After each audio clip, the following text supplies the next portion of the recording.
Hi, everyone. Welcome to another episode of Behind the Curtain with the Sound on Stage. I'm Greg Heilman, and today I'm joined by Ameenah Kaplan, director of Once on This Island, running at Village Theater in Issaquah, currently before they move over to their Everett Theater. Seattle audiences might know Ameenah from Lydia and the Troll last season, or some of the other work that she's done to help bring some of the shows to life that we're familiar with in the area. But to look at Amina's resume, it's there's TV, there's directing, there's acting, there's workshops, there's things all over the place. So it would take way too long to list everything here, including resident director of The Lion King on Broadway, and also you were involved, or she was involved in Stomp originally. So Amina, welcome to the show. First of all. Thank you. Appreciate it, Greg. Glad to be here. So many things I want to talk to you about, but let's get right to Once on This Island. So I got to see it on opening weekend, and it was I wrote a review for it. It's just beautiful. It's a completely immersive experience from Mm. my perspective, from the set all the way through the performances. What is your history with Once on This Island, and how did you come to direct this version of it? Yeah, I appreciate that question. Because it is a special piece to me, and I know it's a special piece to a lot of other people. But I first saw it when I was 16 on Broadway with the original production of it in New York. My high school from Atlanta had taken a trip up there, and we saw that play, and I remember just loving it and thinking, wow, like it was, I understood it so much, I related to it so much. And then here we are all these years later, and I get a call from Brandon and Adam over at Village to direct it, and I jumped at the chance. And I have to always say, even though at the time I had not seen or read the play in all those years and decades, but I just jumped at the chance to direct it. Fantastic. Now, in bringing this together, as the director, what part of the vision did you bring to it? Because it's you walk into the theater and you feel like you're in the tropics, in Mhm. with the ambient sound and the lighting. It starts even before the curtain rises. Right. So how much of that vision did was collaborative? How much did you sort of direct? Well, what an interesting question, because you kind of answered it by saying I was the director of a collaborative team, you know? And so that team I'm very fond of. We've worked together before, and we trust each other, and we find ways to push each other into creative spaces that we haven't tried before. And that's always very exciting. And I definitely wanted to, sort of immerse the audience. That's just kind of my style in general, I think, is to sort of want to reach outward to the audience and bring them into the performance. And this design team had a similar kind of an idea. So that's the immersion component of it. And then for me, I always just say design is a character in the show.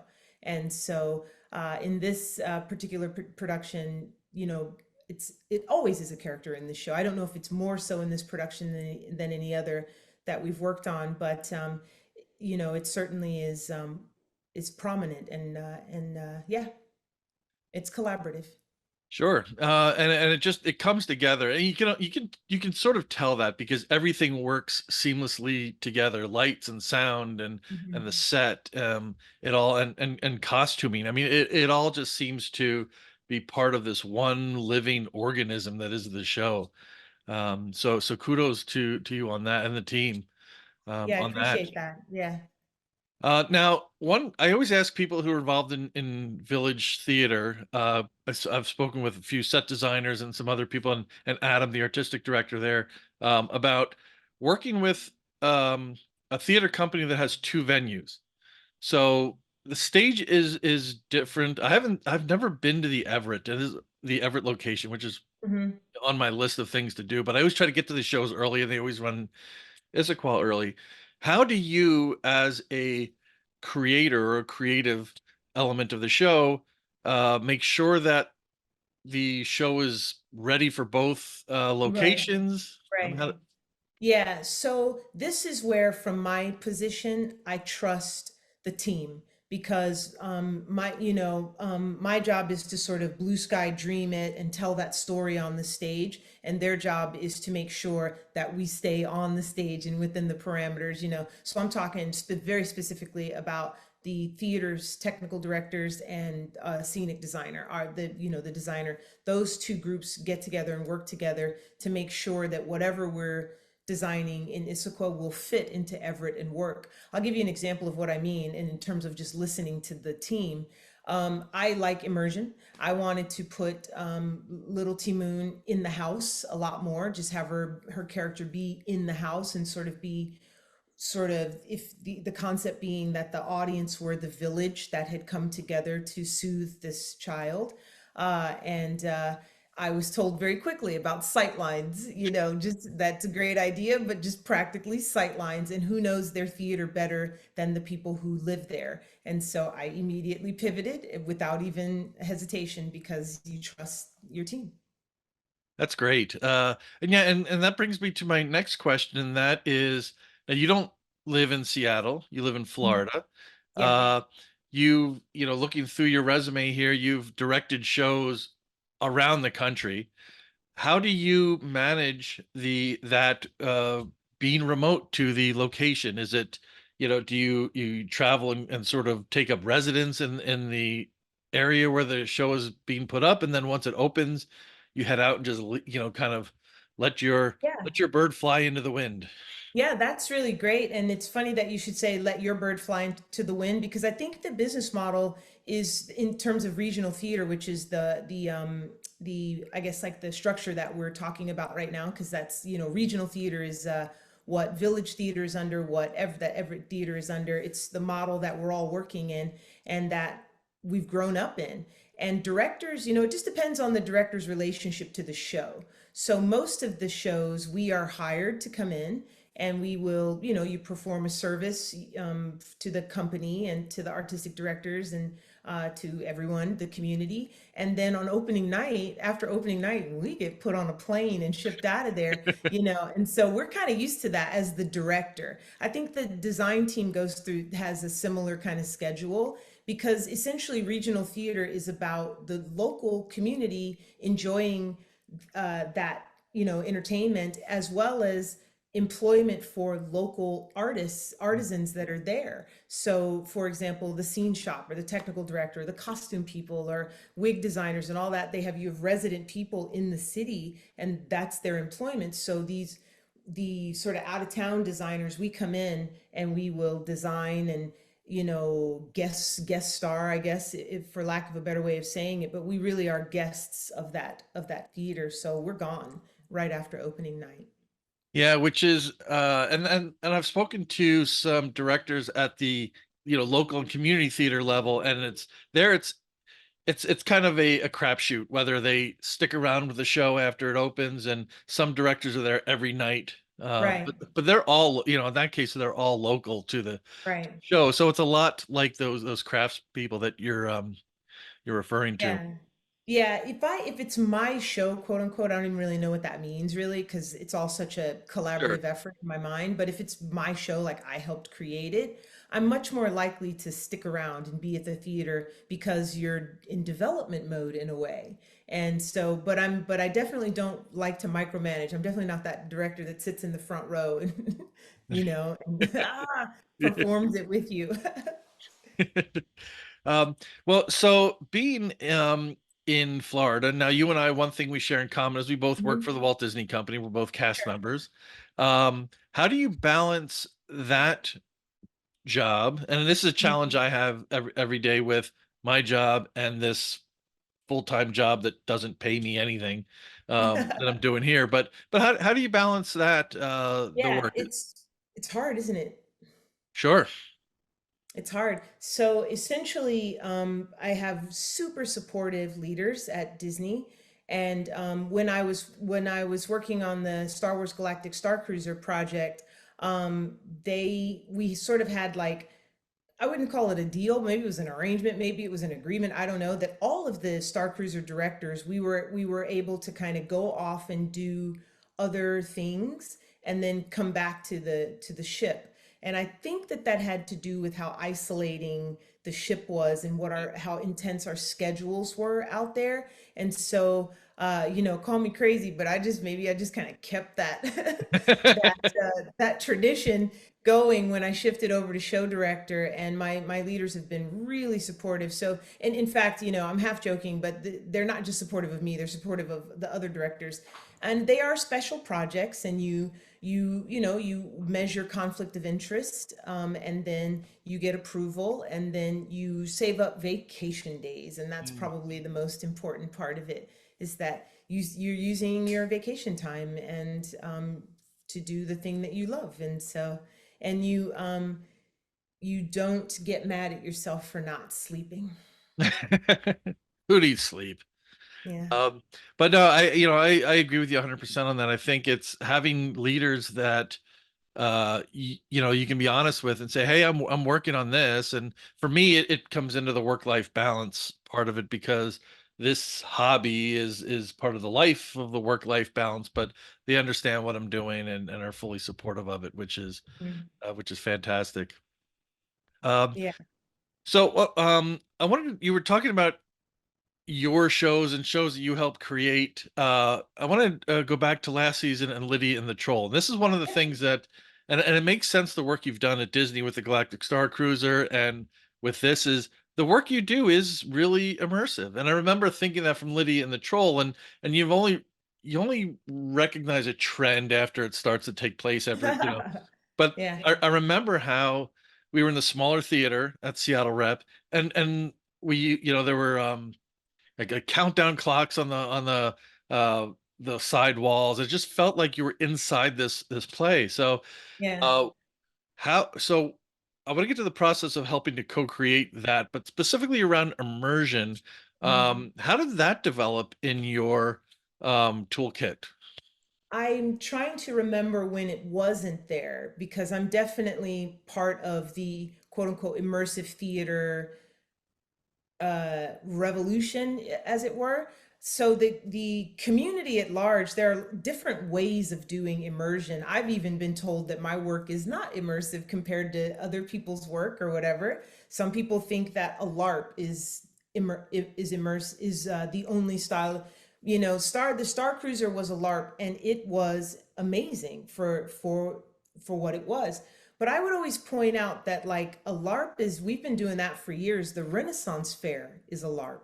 Exactly. The Yeah. when you go to the medieval knights and they're all jousting and stuff, those are LARPs. And the Civil War reenactment, that's a Mhm. LARP. And in fact, some of the immersive experience directors that were on our team were like deeply embedded in that community. And so that is a style of immersion that's been around since we were kids. And even I went to did the Renaissance Fair when I was a little girl. I worked a booth with one of our neighbors or whatever, who was who had a booth there at the Renaissance Fair. So I've been doing it my whole life. And then my first sort of big professional job, Stomp, was in a tiny theater at the Orpheum Theater. It was 350 seats, which is where Little Shop of Horrors was for all those years as well. And all of our garbage came out onto the walls, and we had stuff out on the walls, and there was no such thing as the fourth wall. We were totally in the audience's face. In fact, we were asking them to join the show. We'd give them a clap, they'd clap back at us. We were kicking dust on them like they could smell us, because it was so, and like we literally, and so it's always been a part of my life. I just have a slightly different style. Like I'm not necessarily a LARPer. I'm more sort of, I'm more in the line of, it's still a show for you. We're just going to get really close to you and make it feel, we're going to do the things that you can't do on film, was always my thing. It's Mm. like on film, we can do, you can't, like we can do up close magic. I should say it that way. And so, and also you can, smell us, you can hear us like really right next to you. You can touch us, like there's all kinds of things that we can do in live theater. And that is my brand of immersion. And I feel like I've been doing it my whole career. All my shows have been like that. Yeah. I did notice you talked about Stomp, and I remember in one of the things I really liked in Once on This Island is the ensemble when they would sit and do some, clapping and stomping and things like Mhm. that, is adding percussion to the wonderful orchestral arrangements there as well.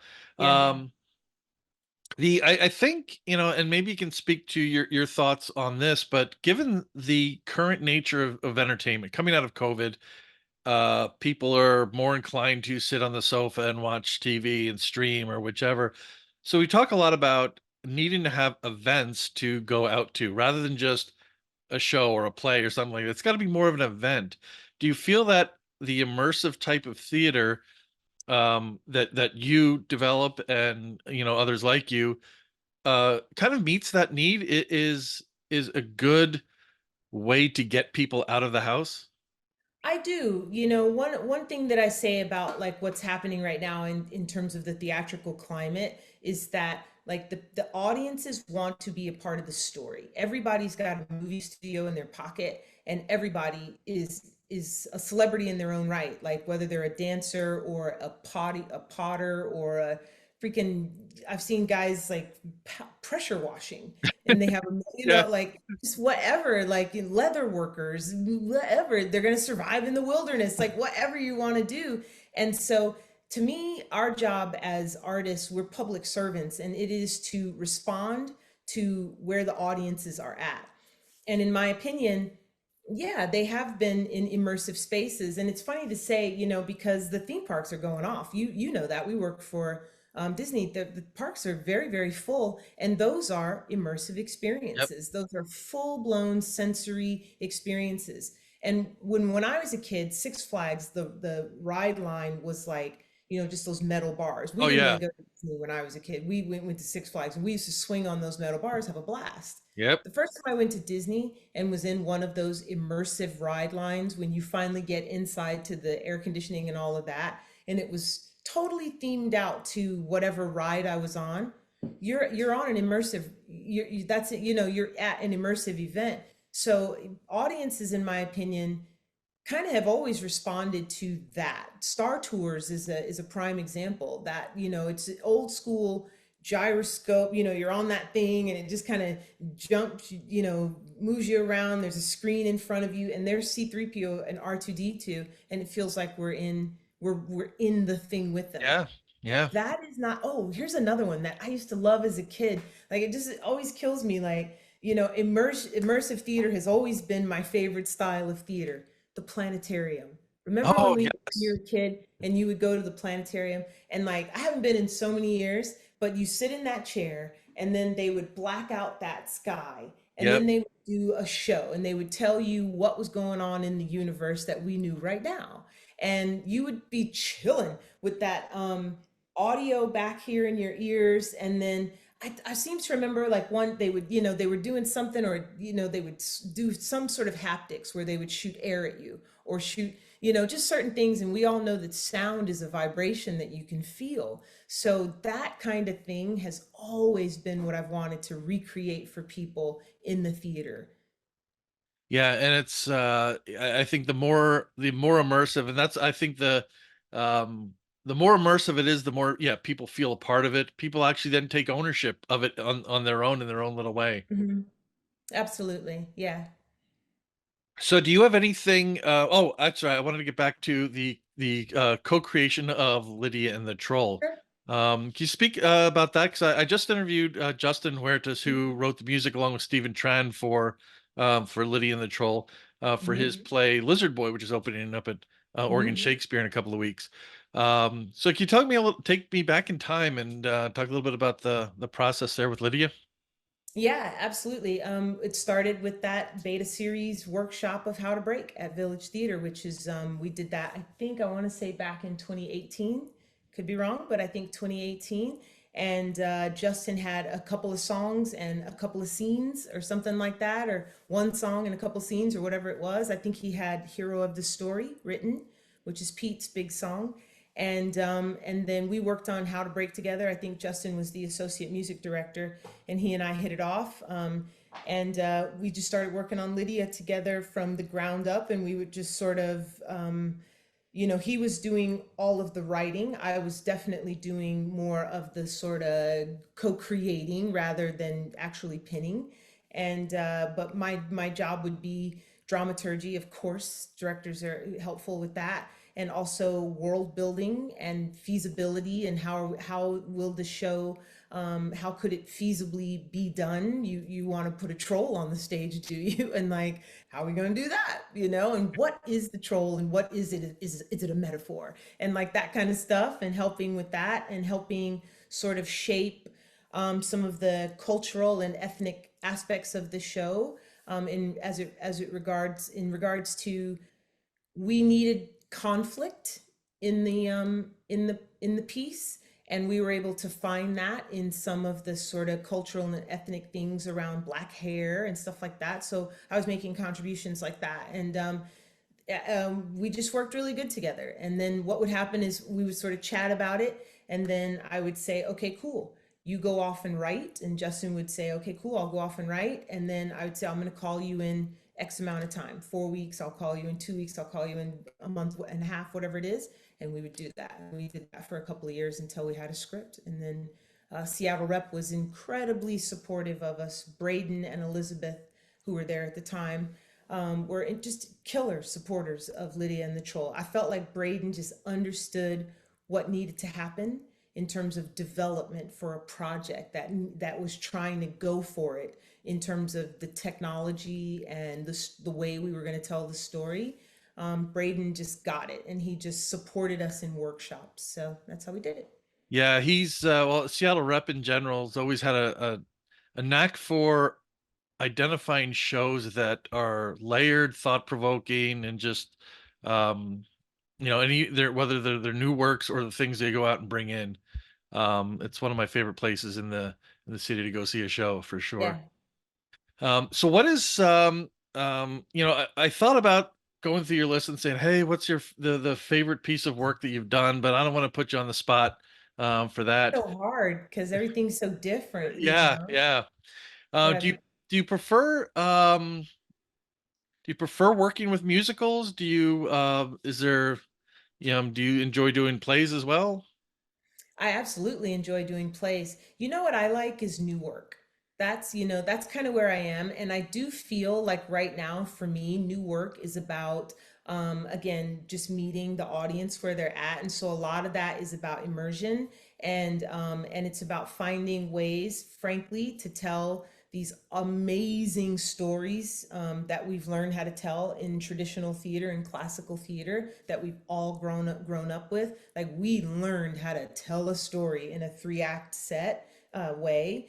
And I love that. And even though I'm a spectacle director, I never wanted to lose that aspect of it. Story is still very important to me. And so that's what I'm super duper focused on, is creating, just trying to create environments where people want to come, that's super entertaining, visually, sonically, physically stimulating, and all those ways, but then you're still telling a thought-provoking and important story.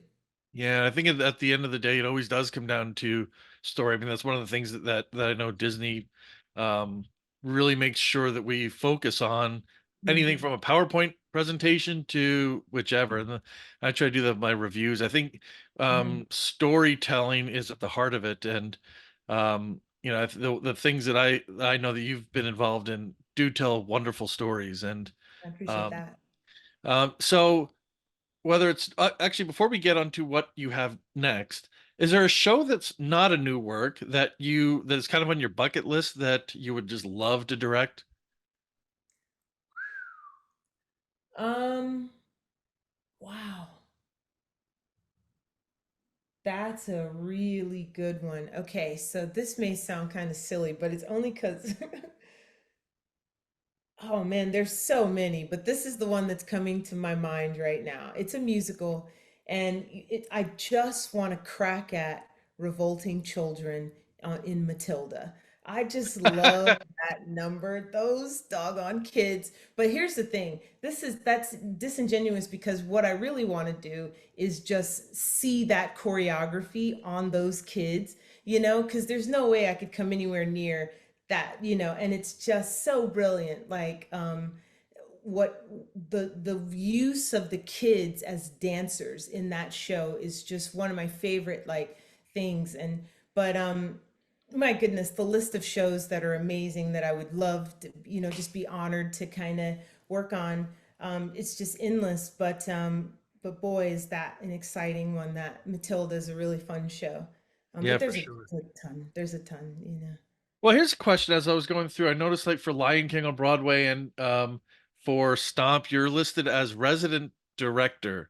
What does resident director exactly mean? Yeah, it essentially is the director who lives with the show.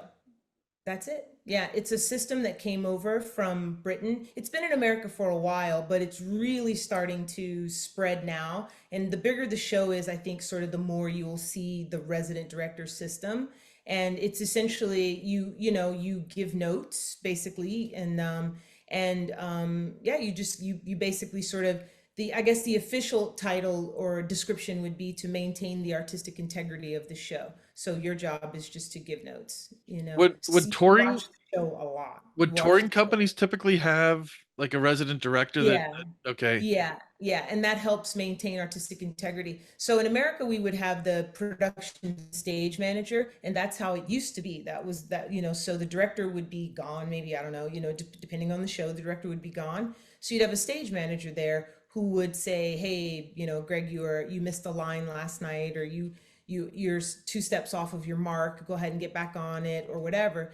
And then those are sort of technical notes, but then there's some shows and some IP that the corporation or the company or the producers or whoever want to have preserved. And so if you have a resident director there, then the resident director has a lot more creative input. So they can not only say things like, "Hey, you missed a line or you're out of your light," but they can also say, "How are you approaching that character? And I think we need to dive in a little bit more, and let's pull back a little bit of the anger and add a little bit more of the jealousy or whatever it is that the character needs." So it ends up being a liaison for the creators of the show to keep the show floating. Cool. So do you have anything that's been churning in the background? What's next for you? Well, what's next for me is just Disney projects I'm working on. I believe I am allowed to say this because it has been announced, which is the opening of Tiana's Bayou Adventure. I'll be working on that. And beyond that, I have some cool duties coming up in the parks. Like I'm going to be uh, show director for Disney's Animal Kingdom for a little while, covering for the entire park for one of my colleagues who's working on something. And Animal Kingdom is a beautiful Oh, park, so it's I'm really going wonderful. to get to, yeah, it's beautiful. So I'm going to be the park show director, and I'm going to get to see really the inner workings of that park and really get to know it. It's an awesome, awesome park and gorgeous park. And I've got some holiday stuff coming up after that. And yeah, otherwise, I think I'm going to be trying to shoot a short film this summer because I'm not going to be doing anything out of town, which is great. So I'm going to try and round up some folk and shoot something this summer. Enjoy the nice, cool Florida summer. Yeah, right.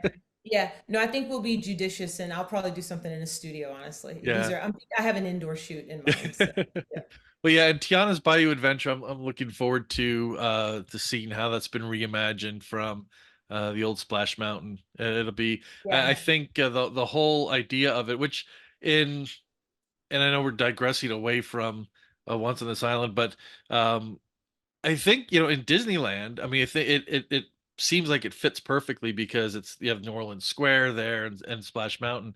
What I'm curious to see is how it fits in with the whole Frontierland right. area in Walt Disney World. Yeah, and Frontierland, yes, it's definitely a merger there because Pecos Bill runs right up to sort of the edge, but there's a good sort of, I guess, like space of distance in between those two attractions. And so far, the construction wall has not come down yet, so I cannot honestly say what that looks like. What I can say is that we're all aware of that, and we all think it's going to look beautiful Oh, together I'm sure it because we will. can. Oh, it's gorgeous, and we can see the top of the mountain. And there are theming elements that are a part of the attraction that are appearing in the land. You know, for example, there's a tree coming right as you're leaving Liberty Square and coming into Frontierland that has hanging lanterns from it, and that feature is also inside of Tiana's Bayou Adventure attraction. You can see it now, you know, just with the naked eye up the slide. At the top of the slide, you have those hanging lanterns, and of course, that's very Tiana. And so Yeah. there we are, yeah, making sort of a through line connection there. And so far, it's been looking gorgeous. You know, so far it's been looking gorgeous. You know. Yeah. Immersion. Mhm. Um, Yeah. I'm gonna be down in August. I cannot wait to see it. I think it'll be open by then. Oh, So it'll, you say August, yeah, yeah. talk about hot, and you're Yeah, I coming in. know. You're making fun of me, and you're coming in August and to go to the park. Good one. Yeah, well, it's we're taking my son and some friends, so my wife and I are just gonna get them into the park, and then we're gonna go Yeah, back to the hotel and yeah, just yeah, and sit by in the the pool. cold pool. Yeah, Yeah, yeah, exactly.